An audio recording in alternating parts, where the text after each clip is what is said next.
Para mahasiswa yang saya banggakan, kita lanjutkan perkuliahan kita pada kali ini. Materi selanjutnya adalah kedudukan dan fungsi bahasa Indonesia. Bahasa Indonesia mempunyai dua kedudukan, yaitu sebagai bahasa nasional dan sebagai bahasa negara. Ketika berkedudukan sebagai bahasa nasional sesuai dengan Sumpah Pemuda 28 Oktober tahun 1928, yaitu pada butir ketiga, bahasa Indonesia mempunyai fungsi yang pertama sebagai lambang jati diri bangsa, sebagai lambang kebanggaan bangsa, sebagai alat pemersatu bangsa, sebagai alat perhubungan antar budaya dan antar daerah. Ketika bahasa Indonesia berkedudukan sebagai bahasa negara sesuai dengan Undang-Undang Dasar 45, yaitu pada pasal 36 batang tubuh Undang-Undang Dasar 45. Ketika berkedudukan sebagai bahasa negara, bahasa Indonesia berfungsi sebagai satu, bahasa resmi kenegaraan, bahasa pengantar resmi di lembaga pendidikan, bahasa resmi dalam perhubungan tingkat nasional, bahasa resmi dalam pengembangan kebudayaan nasional, bahasa resmi dalam pengembangan ilmu pengetahuan dan teknologi, bahasa resmi media massa, sebagai pendukung sastra Indonesia, dan berfungsi sebagai pemerkaya bahasa dan sastra daerah. Jadi, ketika berfungsi sebagai bahasa negara, semua hal-hal yang bersifat resmi itu wajib menggunakan bahasa Indonesia. Misalnya dalam dunia pendidikan dari tingkat SD sampai tingkat perguruan tinggi, bahasa pengantarnya wajib menggunakan bahasa Indonesia. Pidato-pidato resmi kenegaraan itu juga wajib menggunakan bahasa Indonesia, seperti presiden, dimanapun presiden berpidato itu wajib menggunakan bahasa Indonesia. Forum-forum rapat resmi, misalnya forum rapat di DPR atau di kampus-kampus, itu juga wajib menggunakan bahasa Indonesia. Itu tadi materi tentang fungsi dan kedudukan bahasa Indonesia. Kita lanjutkan materi selanjutnya untuk pertemuan pertama ini, yaitu kita membahas tentang ragam bahasa. Dalam ragam bahasa ini kita melihat dari segi media, dari segi penutur, dan dari segi pokok persoalan. Jadi, ragam bahasa dari segi media pengucapan atau penyampaian bahasa, itu ada bahasa lisan dan ada bahasa tulis. Medianya bisa media lisan, bisa media tulis.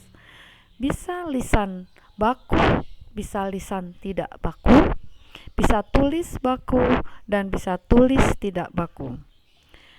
Bahasa lisan baku misalnya dalam pidato, dalam perkuliahan, dalam seminar-seminar misalnya. Kemudian lisan tidak baku itu bisa kita temukan pada percakapan sehari-hari, misalnya di pasar, di terminal, atau di tempat umum yang lain.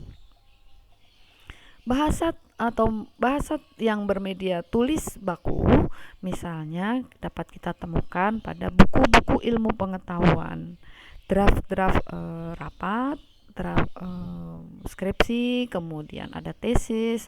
Buku-buku ilmu pengetahuan itu medianya tulis baku. Yang tulis tidak baku itu bisa kita temukan misalnya pada catatan harian atau pada karya-karya sastra, itu relatif tulisannya adalah tulis tidak baku.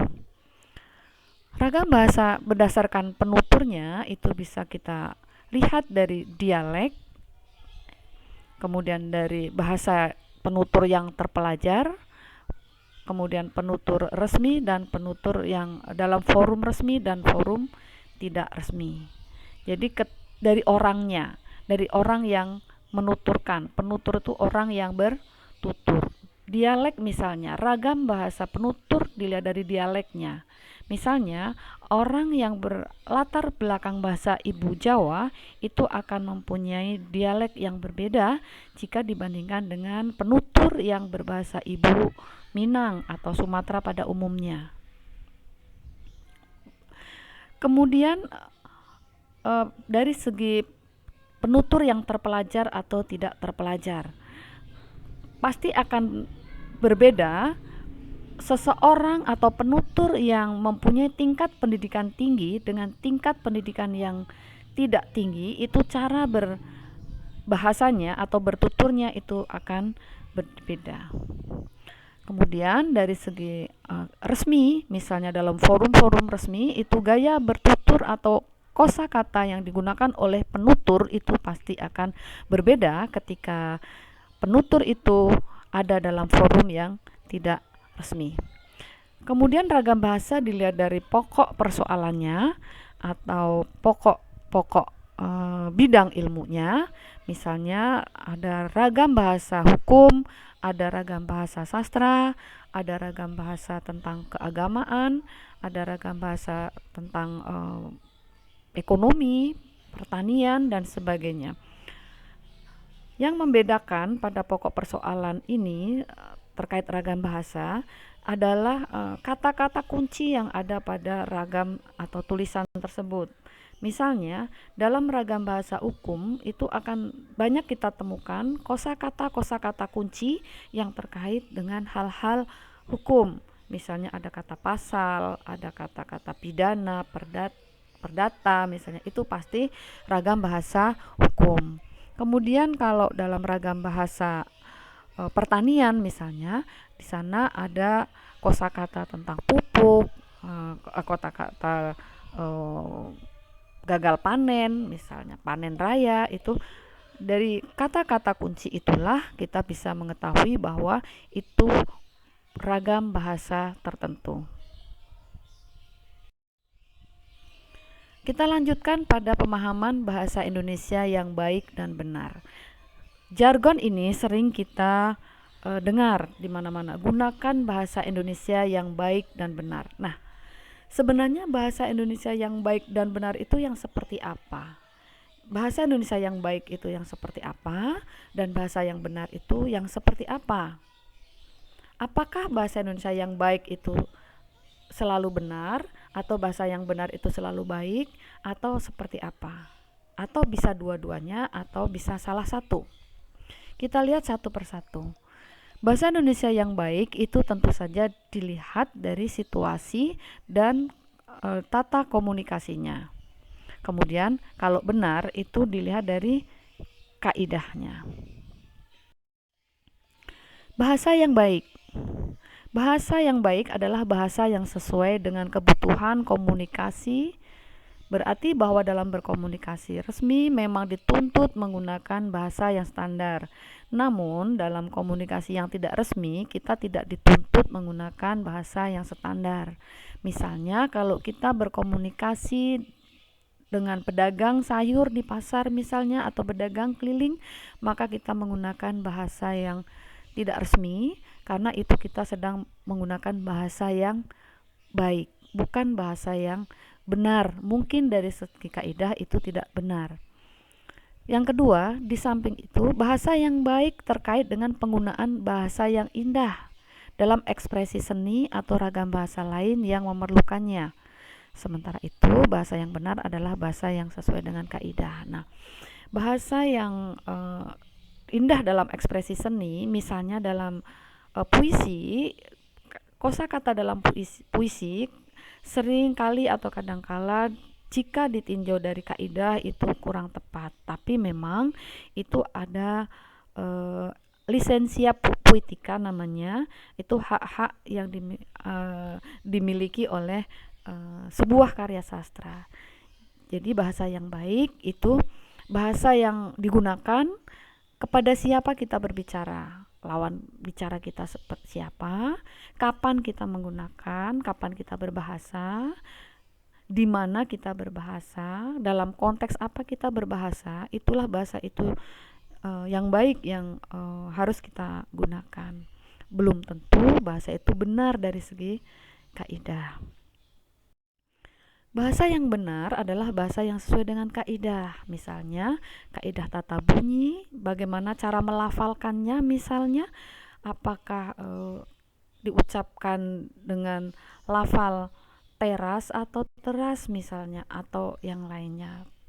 Karena dalam bahasa Indonesia itu pengucapan itu juga ada kaidahnya.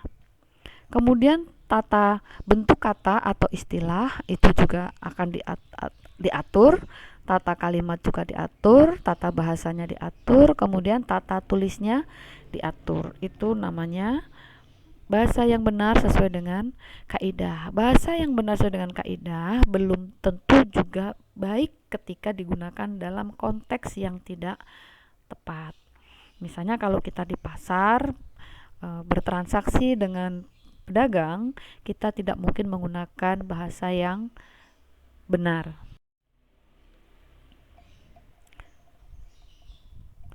Secara umum ada 3 hal yang perlu diperhatikan yang terkait dengan lafal dalam bahasa Indonesia, yaitu sebagai berikut. Singkatan dari bahasa apapun yang dipakai dalam konteks bahasa Indonesia dilafalkan seperti nama abjad bahasa Indonesia. Yang kedua, akronim dari bahasa asing dilafalkan seperti atau mendekati lafal aslinya. Kata bahasa Indonesia dilafalkan seperti tulisannya. Intinya atau sederhananya, dalam kaidah bahasa Indonesia antara tulisan dan ucapan itu sama. Jadi apa yang ditulis itulah yang diucapkan. Nah, yang sering keliru adalah ketika kita mengucapkan huruf C misalnya. Kita sering melafalkan dengan C. Sehingga ketika ada kata atau ada ABC, maka kita sering melafalkannya dengan ABC. Kecap ABC, kemudian ada baterai ABC, padahal yang betul adalah ABC. Pelafalan singkatan dan akronim. Seperti yang tadi sudah saya sampaikan, maka kalau singkatan itu dalam bahasa asing, maka mendekati pelafalan bahasa Indonesia. MPA, DO, KO, WHO, USG, AC, bukan AC, ACC, BBC, UNICEF, UNESCO, ILO, MTQ, ya, bukan MTQ. Pelafalan kata.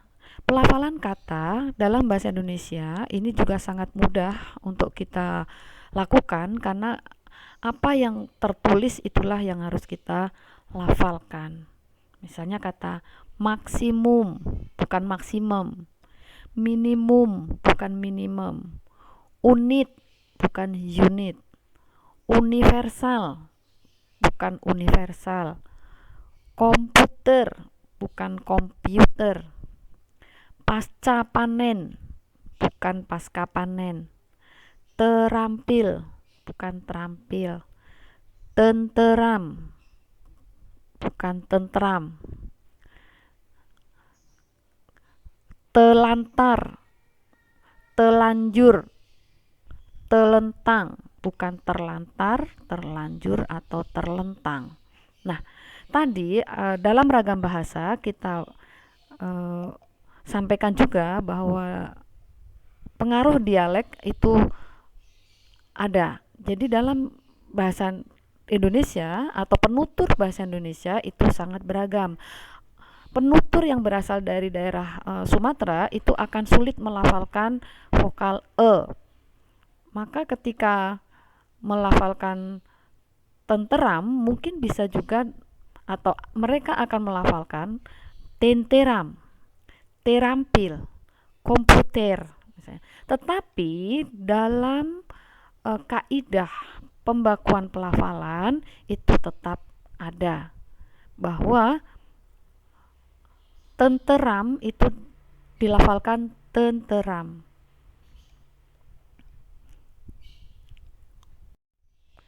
Pembentukan kata dengan imbuhan yang sering salah adalah pengimbuhan kata dengan awalan meng. Sehubungan dengan itu, ada 3 kaidah yang perlu diperhatikan, yaitu sebagai berikut.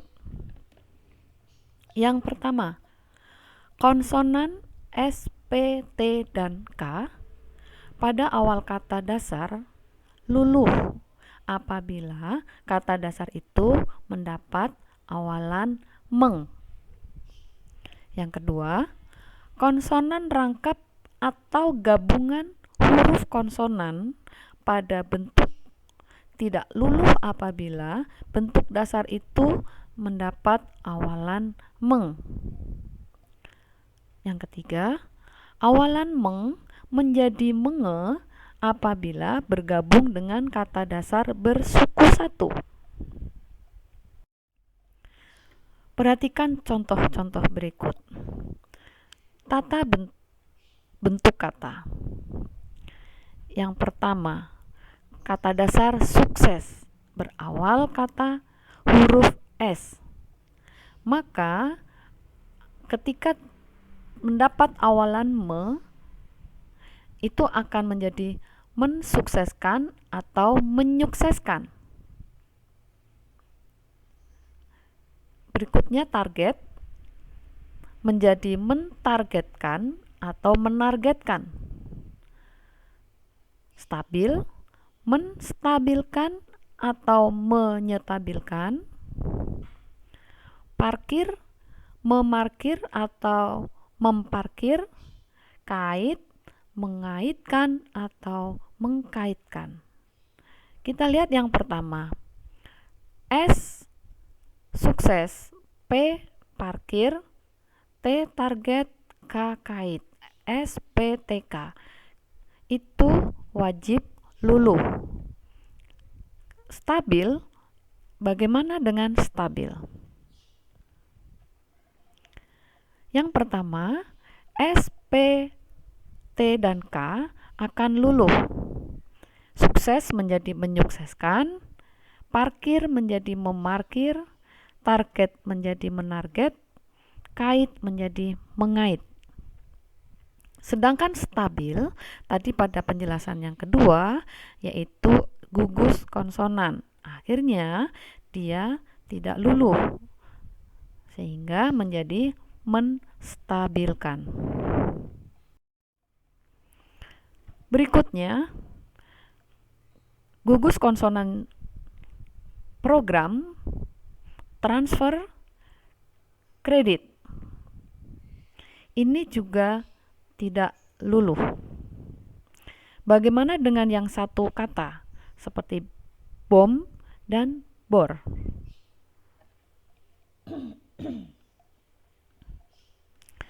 Program tidak luluh, jadi menjadi memprogram. Transfer tidak luluh menjadi mentransfer. Kredit tidak luluh menjadi mengkredit. Nah, untuk yang satu kata itu menjadi seperti bom, itu menjadi mengebom, bor menjadi mengebor. Satu lagi, tes dan cat. Itu sama juga menjadi mengetes dan mengecat, bukan mencat atau mentes. Selanjutnya, aturan tata tulis dapat kita pelajari dalam Pedoman Umum Ejaan Bahasa Indonesia atau PUEB. Anda harus mengunduh dan mempelajarinya secara seksama. Selanjutnya, cermati contoh-contoh berikut. Penulisan ini nanti akan kita bahas juga pada materi ejaan. Penulisan atas nama. Atas nama, penulisan yang benar sesuai dengan kaidah bahasa Indonesia adalah A titik N titik UB U titik B titik, SD bukan S garis miring D atau SD titik, tapi yang betul adalah S titik di titik. PT bukan P titik T titik atau PT titik, tapi PT tanpa titik. Demikian juga dengan CV. NIP, nomor induk pegawai, itu tidak ada tanda titiknya, cukup ditulis dengan NIP. Nah, yang sering kita sanggah, yang sering kita lakukan adalah, kok itu penulisannya yang sering saya temukan seperti ini, kata bapak itu seperti ini, kata bapak ini seperti ini, tanpa didasari dengan kaidah. Sekarang yang harus kita pegang adalah kaidah.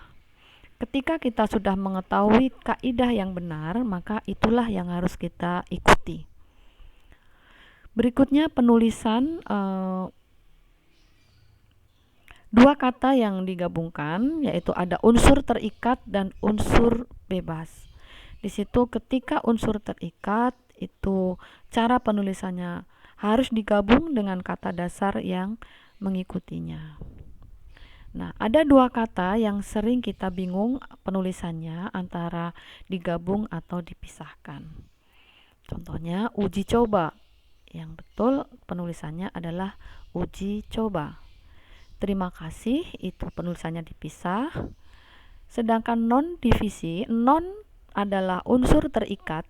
Yang dimaksud dengan unsur terikat adalah sebuah kata yang tidak bisa berdiri sendiri. Dia tidak mempunyai makna ketika dia tidak digabungkan dengan kata yang lain. Non itu tidak mempunyai makna, maka digabung menjadi non divisi. Sub bidang juga digabung, dasawarsa juga digabung, semi resmi itu juga digabung. Kata antar itu berbeda penggunaannya dengan antara. Kalau antara itu harus dipisah, tapi kalau antar itu harus digabung. Antar nasabah, antar pegawai, tunakarya. Nah, untuk kerjasama ini sering kita jumpai penulisan kerjasama ini digabung. Sementara yang tepat adalah penulisan kerjasama itu dipisah. Beritahu itu dipisah, beritahukan dipisah. Nah, nanti ketika kita mempelajari tata kata, itu akan kita pelajari juga bagaimana membentuk kata. Jumat itu tanpa apostrof, yaitu tetap penulisannya seperti itu, tapi dilafalkannya Jumat. Jadi dalam bahasa Indonesia itu antara pengucapan itu ada kaidahnya dengan penulisan. Penulisannya seperti Jumat, seperti itu, tapi dilafalkannya tetap Jumat. Demikian juga dengan kata doa, penulisannya seperti itu, doa, tapi kita membacanya tetap doa. Kaidah pengucapannya doa. Kemudian takwa itu dalam bahasa Indonesia itu tidak menggunakan ki, tapi menggunakan kata ka. Ini tentu saja ketika menetapkan itu sebagai bahasa Indonesia, karena itu memang kata-kata serapan dari bahasa Arab, maka para ahli itu menentukan kata atau huruf itu berdasarkan pada huruf yang ada pada kata-kata aslinya. Berikutnya adalah struktur kalimat dianggap lengkap jika sekurang-kurangnya terdiri atas unsur subjek dan predikat, dan dalam kalimat tertentu dapat ditambah objek dan atau pelengkap. Materi ini nanti akan kita bahas lebih jauh pada materi kalimat. Adapun unsur keterangan bukan merupakan unsur wajib, Jadi tidak wajib hadir dalam sebuah kalimat. Berikut ini kami berikan contohnya. Yang pertama, ini ada beberapa contoh yang dari segi isi mungkin kita dapat mengerti, tetapi sebenarnya kalimat-kalimat itu secara struktur tidak tepat. Contoh yang pertama, bagi calon jemaah haji Indonesia yang akan berangkat ke kota suci harus memiliki paspor. Kedua, kepada mahasiswa yang berprestasi akan diberi penghargaan. Dua kalimat tersebut ada kata penghubung di depan kalimat. Ada kata bagi, ada kata kepada. Dalam konteks kalimat tersebut, dua kata itu tidak tepat muncul pada konteks atau dalam struktur kalimat tersebut. Sehingga perbaikannya adalah cukup menghilangkan kata bagi dan menghilangkan kata kepada. Sehingga perbaikannya, jemaah calon haji Indonesia yang akan berangkat ke Tanah Suci harus memiliki paspor. Yang kedua, mahasiswa yang berprestasi akan diberi penghargaan. Yang ketiga, di kampus kita sering mengadakan pelatihan bahasa jurnalistik. Yang keempat, menurut anggota DPR menyatakan bahwa masalah itu sudah dianggap selesai. Sebenarnya kalimat 3 dan 4 itu sama juga kasusnya dengan kalimat pertama dan kalimat kedua. Sehingga ketika kita perbaiki, kampus kita sering mengadakan pelatihan bahasa jurnalistik. Yang berikutnya, menurut anggota DPR masalah itu sudah dianggap selesai. Terima kasih, itu materi yang kita pelajari pada pertemuan pertama kali ini. Apabila ada yang ingin Anda tanyakan, silakan tulis pada kolom komentar Google Classroom, bukan kolom komentar YouTube. Selamat siang.